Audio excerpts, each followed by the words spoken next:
In Malaysia, the minimum age for voting is 21 years old. In 2019, a legislative movement called UNDI18 was proposed by Syed Saddiq to lower the minimum voting age. The Constitution Amendment Bill 2019 was ultimately approved by Dewan Rakyat with support of 211 out of 222 members of parliament. Hence, this paper will discuss the effectiveness of lowering the voting age in Malaysia and its impact towards our political landscape. The problem statement of this research is that the current policy of setting the minimum voting age at 21 years old is seen as illogical and unbalanced in the modern world.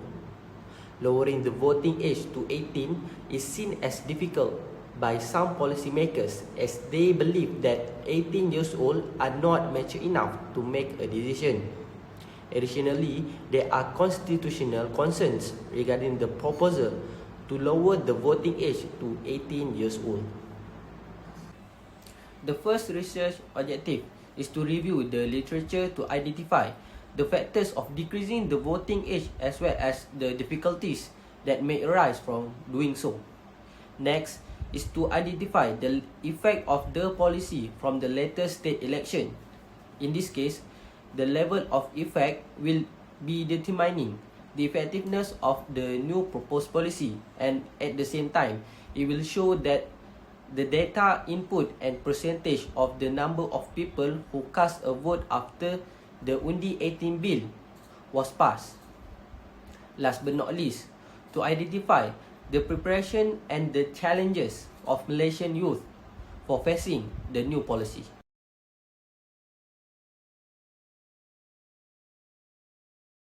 Under our literature review, our study is based on the new policy of UNDI18, the Constitution Amendment Act 2019 or CA 2019, gazetted into law on September 10, 2019. It was stated that they established an automatic voter registration for the 18 years old, and also the bill or the law which include automatic voter registration and allow the 18 years old to run for election.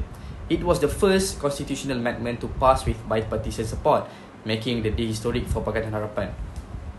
And according to Leong 2019, lowering the voting age to 18 years old will increase the voter turnout. This is because if the voting age is lowered to the 18 years old and automatic voter registration is being implemented, as many as 7.8 million new voters will be enrolled in a new electoral register by 2023. Thus, lowering the voting age to 18 years old is the first Malaysia democratic step. However, the most democratic nation has already lowered their election process to 18 years old, which we can see in Indonesia and also Singapore. Moreover, according to the Think 2020, the new law affected younger voter political experiences and behaviour, which will affect Malaysia's future. According to Maharashtra State Board 2021, lowering the voting age to 18 years old will also encourage youth engagement and the growing support of young voters in the political process, which also led to the new formation of new political party. Malaysians, especially the youth, are unfamiliar with the new UNDI18 policy. This is because the policy lowers the voting age from 21 to 18 years old and affect other aspects of politics, but it is mostly for the youth. Young people, we know that they want to participate in this, in also decision making, as shown by UNDI18, which is supported by the law. But their preparedness and also readiness to face the new law became our main literature review that we will study in this research paper. Next is under our qualitative study, we choose David Easton's theory because it explains why our state legalized youth politics. This theory is now guiding this research because it covers output, input, system, and also environment. According to the literature review, this theory will help researchers measure the political landscape in Malaysia. David Easton framework shows how UNDI18 policy were implemented, starting with youth demand, participation, support, and awareness. Since social media influencers are dependent in independent variable, they can be mediators. We also stated that the youth knowledge affect the variable to the youth engagement, particularly among UiTM students in Seremban. Under conceptual framework, in this context, we can prove that the input is public support and demand. As seen in our political scene, people are emotionally driven by improve our political system. Syed Saddiq, a state representative, was also of the first parliamentarians to support youth voting. Thus, after a thoughtful discussion in Parliament, the government began to make the amendment based on youth demand and support. The government regulates UNDI18 programs and a voter education program for the young voters. Over the past year, many social media posts about UNDI18 and have raised youth awareness of the new policy. They are important because their votes determine who will rule our nation in the future. Most youth enjoy political participation. As being mentioned before, many youth became representative and their participation shows the government that they want to be involved in politics regardless of the election result. So our conceptual framework here shows that the path of the demand start from the feedback and also the impact of UNDI18 to our political landscape in Malaysia.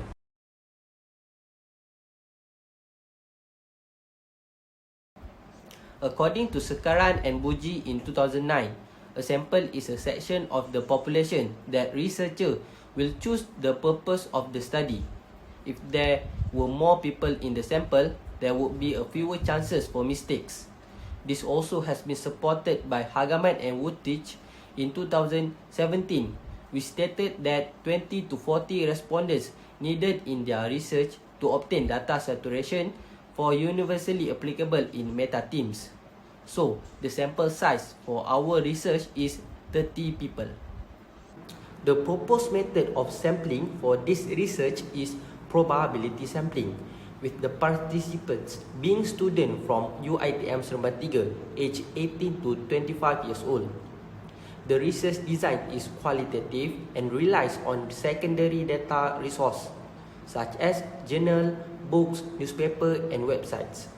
According to Shadis and others, in 2002, random sampling is used to ensure that the sample results are comparable to population results.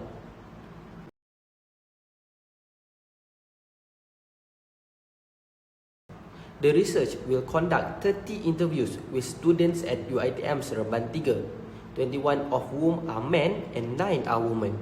The interviews will be held on an online platform using Microsoft Teams, and some offline interviews will be held at UITM Seremban 3 and recorded using a smartphone. We move towards our qualitative findings. Based on our first findings, the huge factors that contribute to the government to agree with reducing the voting age to 18 years old is to be aligned with the most Malaysian legal age. Chong 2022 says that Malaysian majority age is 18 years old. This has also been supported by the Section 2 of the Age of Majority Act of 1971, AOMA 1971, states that all people who reach the 18 years old are adult. It means that Malaysian law defines adulthood as 18 years old. So a person can vote in general election, hold public office, sign contract, and marry without parental consent at this age. So this shows that the age has already allowed the primary election voting. From a case study, we can see that Indonesia can be the one who we can study to lower the Malaysia voting age. According to Facts and Detail 2019, Indonesian elections are the most complicated and extensive in the world. Thus, it will show how Indonesia handles election. Next, the other factor that Malaysia reduce the voting age is to empower voters' rights. This is according to Gibaja 2022. He claims that Malaysia youth are a political force. They may lead democratic consolidation in the nation on November 19, 2022 when they vote.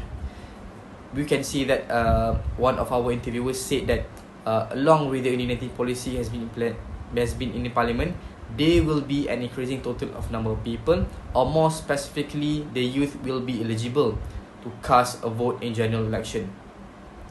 Our other interviewer also stated that this policy will benefit the youth. In addition, more voters will make this general election more interesting and empower their rights as Malaysian citizens based on our findings. The next finding is based on the impact of UNDI18. According to the Age Market 2022, under the article cover What New Voters Trend in General Election Hint at, it was stated that the appearance of new voter trends in the Malaysian general election which took place on November 19, culminated in the most stunning surprise. It was a significant swing in popularity away from Barisan Nasional and estimated doubling of support for Parti Islam Malaysia. We can see that our study is focused on political literacy in this impact because the awareness has also grown. The Malaysian bar stated that the voting strengthens democracy and preserves its foundations. Thus, youth participation in politics may improve our democracy, which according to Lee 2011. The high new voters turned out in general election 15 was positive. And this is according to one of our interviews said. She stated that it's good. The UNDI18 is good because it's hard to for a group of people to vote and fulfill the country responsibilities. This should have a positive effect, and this is also his impact on this election. Whereas these teenagers have direct control to choose their leaders, to choose who is more competent and who is more caliber and qualified to bring the issues or any problem to Parliament. With that being said, we can also see that the responsibility of the youth have grown because after this UNDI18 has been implemented. We can see that in Terengganu and Kelantan, they have the highest voters turnout, especially from youth, in November 15 general election. According to our interview, Konyum stated that this is the first education impact. There are pros and cons of the general election 15, but UNDI18 youth participation is new and very excellent despite starting with this new UNDI18 and they are not familiar with this policy, but still they are aware of their responsibility. Our next finding is what is the effort that the youth must be taken to be prepared for UNDI18. In this case, the youth interest in Malaysian current issue will grow as UNDI18 is a new policy. So by addressing current issue and the political system is the best way to engage the youth. In our interview, Razan said, for me, the youth effort in facing the UNDI18 is they have to improve themselves, preparing themselves in the knowledge of mediation and take a wider look of the political issue and the current issue. This will help them to gain their interest in the new policy. Next, we found that sharing the right information is also one of the best way to teach Malaysian about politics. This is because accurate information is essential for informing the youth about current event. We can take that in our one of our interviewers said that voters over 18 should double check all official sources and they must reduce believing of falsehood on social media and in a rhetorical environment because nowadays the youth are very easy to believe in false information rather than the original sources. Last but not least, our last finding is based on the challenge of 2018 in facing the new policy. Most interviewees agreed that social media makes it hard for the youth to choose a political party. Example from one of our interviewer, Izzat Kisina said that the young people are easily influenced by social media platform to make decision, vote and even choose based on what they see, not what they research, which makes UNDI18 is difficult for them. Social media is very dangerous because it includes a racial and religious sentiment. We can see that social media has greatly influenced Malaysian political party choices in our experience. Political party use Facebook, Twitter, Instagram during Malaysian General Election 15 to reach more people and target specific demographic. This allows them to quickly and effectively spread their message and campaign promises to a large audience. Moreover, two respondents agreed that one of the challenges youth face in facing the new policy is most youth were unaware of the political literacy and voting. Under our interview, one of our interviews said that the problem is political exposure. They lack of political and election literacy. However, some can think rationally and relevantly. We can also see from other side, if the voting age is lowered to 18 years old, younger voters may not have enough political knowledge to make informed decision. This could hinder the 18 years old voting age proposal, whereas this could lead to uninformed voting, which would hurt democracy.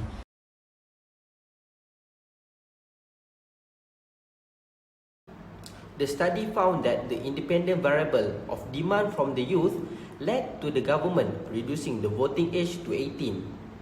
The study also found that awareness, participation, and support from the youth contribute to the effect of the policy from the latest state election. Additionally, the study suggests that young people who care about Malaysia's political system and have access to relevant information are more likely to participate in democracy. Social media is also seen as a mediator and feedback, as it has greatly altered Malaysia's political landscape among young people, making them more politically active and aware about the implementation.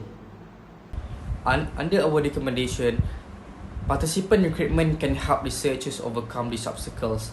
We also recommend that targeted recruiting on social media and the internet can reach a hard-to-reach demographic. We also suggest that the interview suggests updating the curriculum to teach students about politics and education. The educational system helps kids learn about politics and participate in democracy. This is to ensure that the most current relevant politics and the cost to be reviewed and revised periodically. This will cover democracy, governance, and also the system of politics in Malaysia. The main important part is the Ministry of Education should be replaced to the citizenship. This will improve the school student political literacy so they can vote wisely when they're old enough. Apart from that, NGO and influencers also create more program and event to educate youth and Malaysians about voting. As mentioned in the previous paragraph, the NGO equip ordinary citizens to discuss and solve political issues, making their work essential to political education. We also suggest that they should monitor the administration and hold lawmakers accountable, which NGO can also lobby politicians and citizen interests. This is all our recommendation for future research. Thank you.